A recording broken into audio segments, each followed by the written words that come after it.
எட்ரா கொக்கி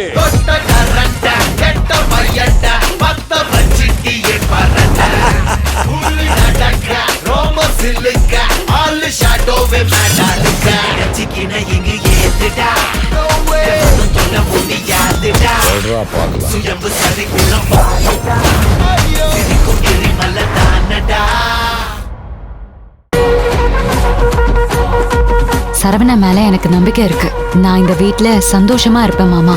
அவ்வளோ நம்பிக்கை உனக்கு? நான் யாருங்கிறத காமிக்க ஆரம்பிக்கிறேன், அப்ப தெரியும் உனக்கு. பூங்கொடி மேல அந்த சரவணம் பயலுக்கே வெறுப்பு வரா மாதிரி பண்ணி அவளை இந்த வீட்டை விட்டே துரத்துறேன் பாரு. இதுக்கப்புறம் நீ என்னைக்குமே அழக்கூடாது சரவணா. உன் அம்மாக்கும் சேர்த்து நான் உன்னை பார்த்துப்பேன். இத்தனை வருஷம் இல்லாம போன தாய் பாசம் கடைசி வரைக்கும் உனக்கு கிடைக்கும். பூங்கொடி நாளை காலை 11:30 மணிக்கு உங்கள் சன் டிவியில்.